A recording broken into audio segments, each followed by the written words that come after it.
Hello, everyone. Welcome to the Newsbrowse News broadcast. According to a report by the Epoch Times, India has successfully completed the breakthrough of the final section of the strategic Zojila tunnel in the Himalayan mountain range. This landmark 13.15-kilometer engineering project, the highest and longest single-tube, bi-directional highway tunnel in the world, is located under the Zojila Pass at an altitude of 3,528 meters. Once operational, the tunnel will establish a critical all-weather lifeline connecting Srinagar to the strategic border region of Ladakh, which faces both China and Pakistan. Previously, heavy winter snow cut off road access to this region for up to 6 months each year. But the new tunnel will slash travel times from 3.5 hours to just 20 minutes.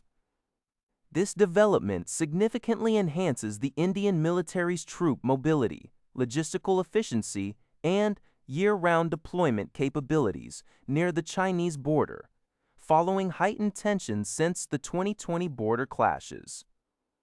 The project, slated for full operation by 2028, is part of a broader infrastructure push by India that includes a network of tunnels and high-altitude rail lines designed to secure its borders.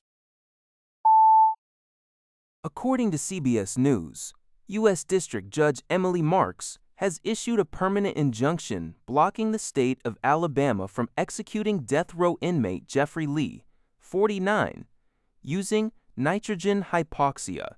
Lee, convicted of a 198 double murder, was scheduled to be executed on Thursday. This decision reverses her previous stance and follows an appeals court ruling that deemed the controversial execution method unconstitutional under the Eighth Amendment, which bans cruel and unusual punishment. Evidence presented during an April trial indicated that inmates executed with nitrogen gas likely experience severe air hunger, anxiety, and physical distress for up to 3 minutes before losing consciousness.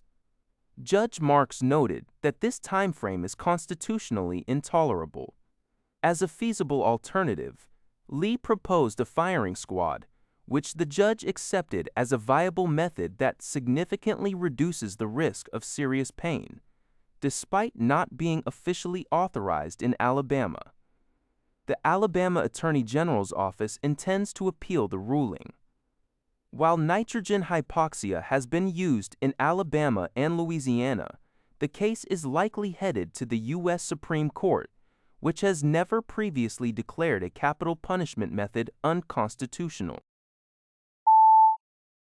CNBC reports that shares of major U.S. freight carriers fell sharply on Wednesday, following Amazon's announcement that it is expanding its less-than-truckload (LTL) shipping services to businesses outside its own e-commerce network.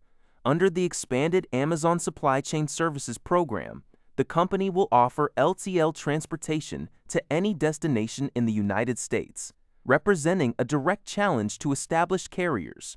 Less-than-truckload logistics involves consolidation of multiple customers' shipments onto a single trailer. Following the announcement, Old Dominion Freight Line fell over 6%, ArcBest slumped 4%, and Saia and XPO each tumbled 5%. FedEx Freight, which recently spun off from FedEx, also fell 3%. Over the years, Amazon has constructed a vast logistics network, including branded cargo planes, delivery vans, and tens of thousands of trailers and containers. Originally designed to meet its own delivery demands, industry experts note that Amazon's strategy of spinning out its proprietary logistics solutions as commercial offerings represents a growing and formidable threat to traditional transport incumbents, which previously relied on Amazon's business or operated with less intense competition.